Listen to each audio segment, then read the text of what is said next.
Buenos días, maestro y compañeros. Mi nombre es Andrea Jiménez Platelpa y el día de hoy les voy a hablar acerca de los temas cultivados en mí durante este semestre en el curso de Prácticas Sociales del Lenguaje. Este es el lema del Benemérito Instituto Normal del Estado General Juan Crisóstomo Bonilla. La ciencia es el saber, educar es un deber. Me encuentro estudiando actualmente la licenciatura en Educación Preescolar. La malla curricular que ofrece esta licenciatura es la siguiente: base teórico-metodológicas para la enseñanza, formación para la enseñanza y el aprendizaje, prácticas profesionales y optativas. Durante la licenciatura, nosotros como estudiantes debemos desarrollar 7 competencias profesionales y saber las siguientes. 1. Detectar los procesos de enseñanza-aprendizaje de los alumnos. Aplicar el plan y programa de estudios. 3. Diseñar planeaciones. 4. Emplear la evaluación. 5. Integrar recursos de la investigación educativa en la práctica profesional.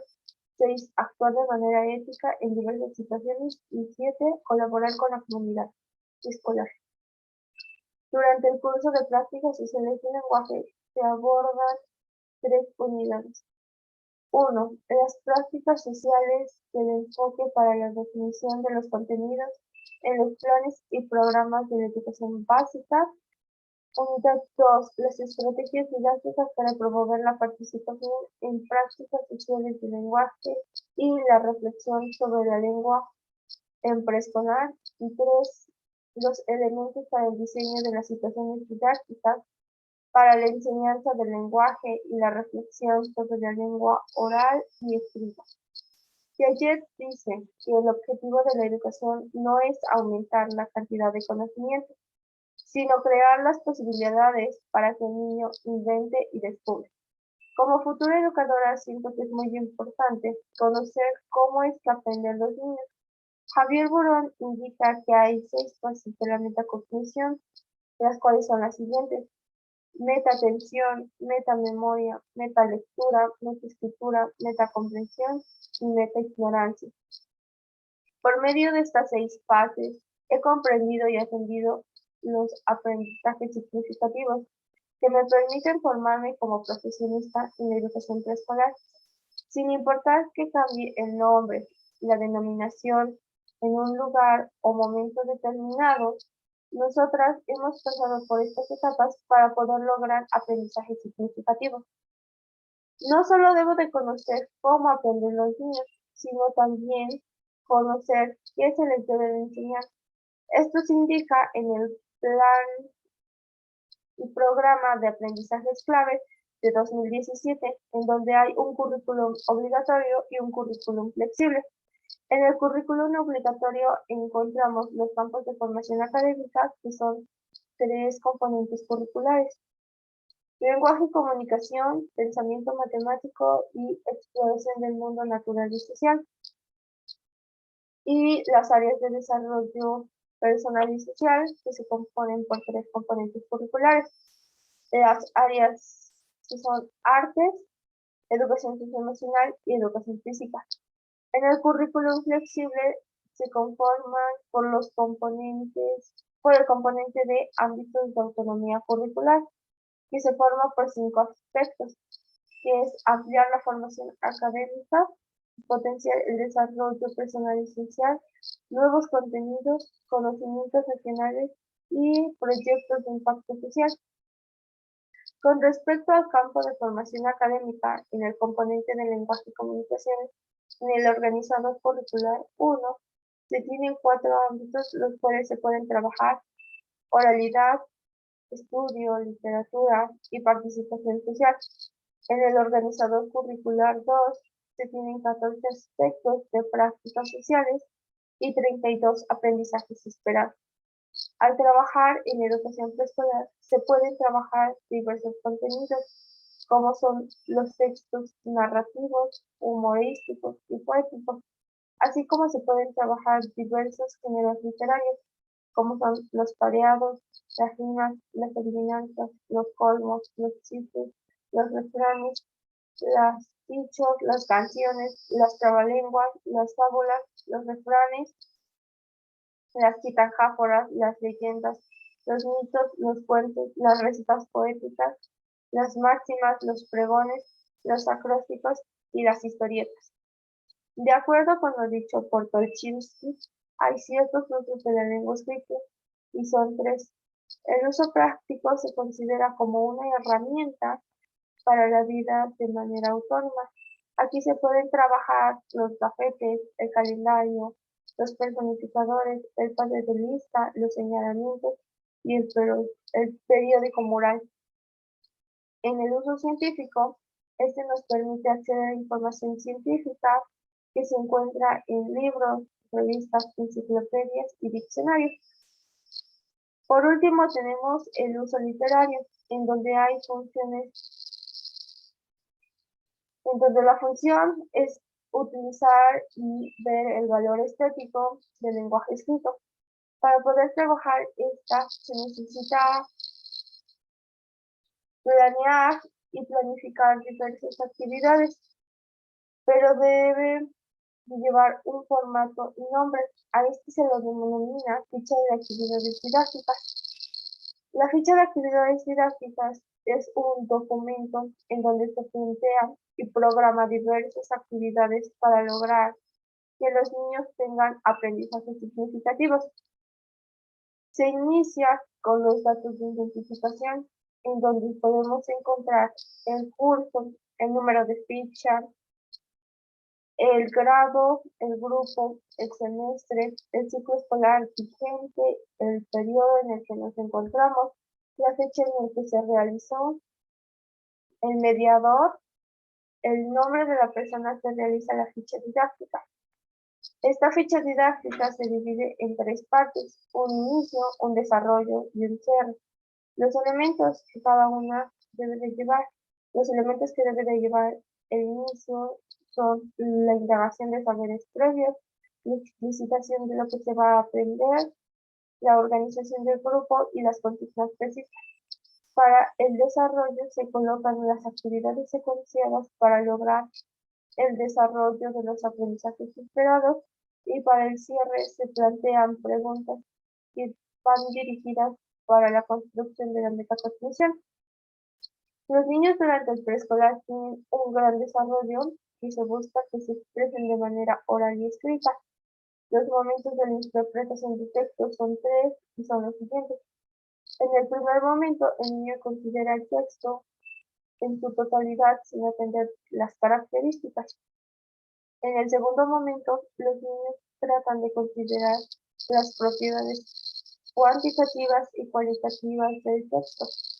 En el tercer momento y último, el niño logra interpretar el texto correctamente.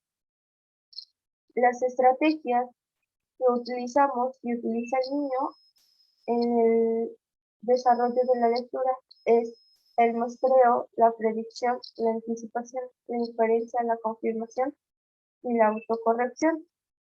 Crotty afirma que cuando un niño te enseña una hoja con garabatos, te está mostrando una parte de su mundo y una parte de él.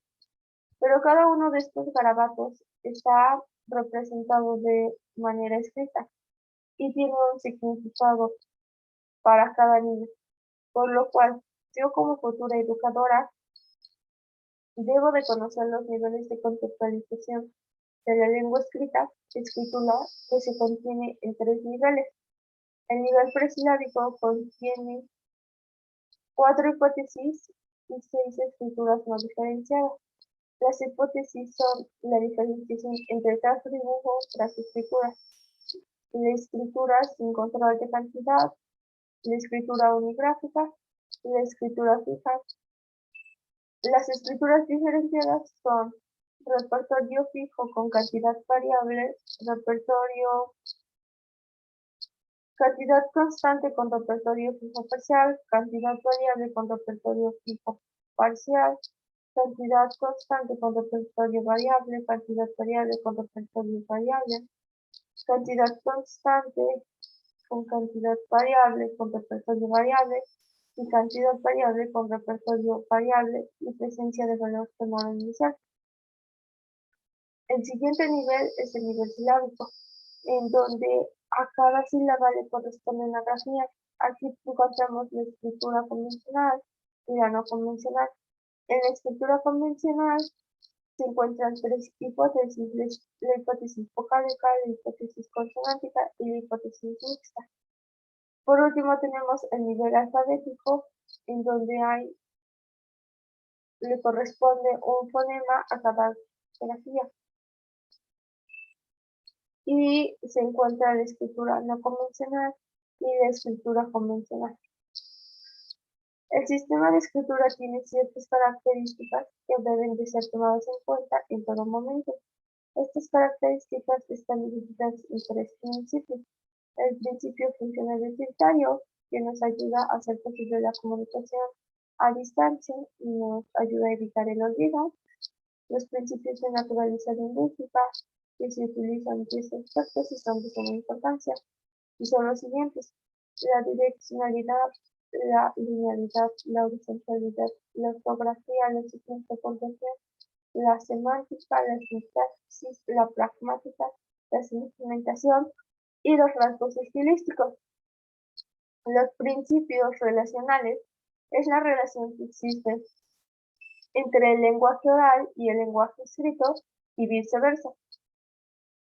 Las actividades que integran la lectura y la escritura son la lectura de cuentos, el dictado y el trabajo con el nombre propio. Durante este semestre tuve la gran oportunidad de ir al Jardín de Niños José María Velasco, en donde primero fui a observar y entrevistar. Durante esta primera jornada utilicé las siguientes técnicas de investigación. Para la observación utilicé un guión de entrevista. Para la entrevista utilicé un guión de entrevista y para la encuesta utilicé un cuestionario. En la segunda jornada de prácticas tuve una intervención de actividades ya antes realizadas en el curso de prácticas sociales de lenguaje con los niños del tercer grado grupo B.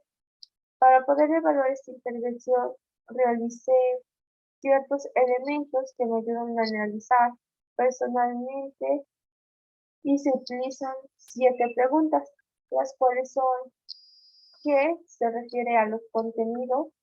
¿Para qué se refiere a los propósitos, objetivos o metas?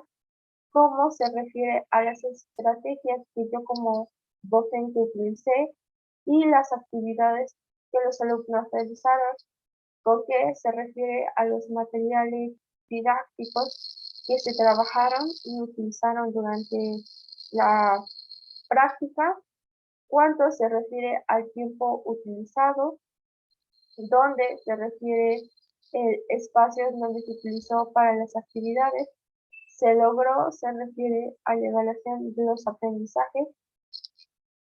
Otros temas que durante la clase se dieron fue la clasificación de las palabras y sílabas, las cuales se clasifican en 4 aspectos, según el número de sílabas, que sería monosílaba, bisílaba, trisílaba, tetrasílaba y polisílaba, que son a partir de más de 5. Según su acentuación serían las agudas, graves, esdrújulas y sobresdrújulas.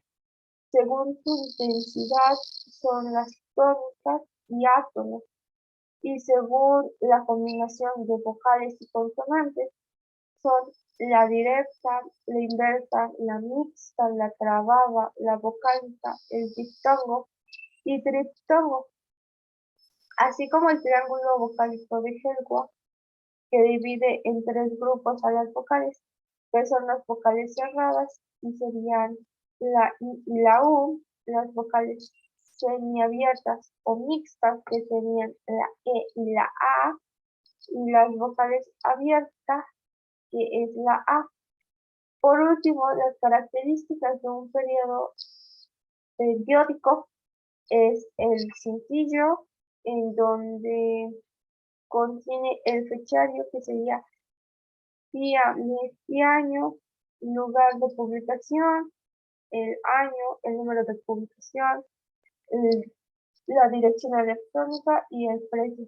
En el cabezal contiene el nombre del periódico y el lema. Eso es todo por mi parte. Gracias por su atención.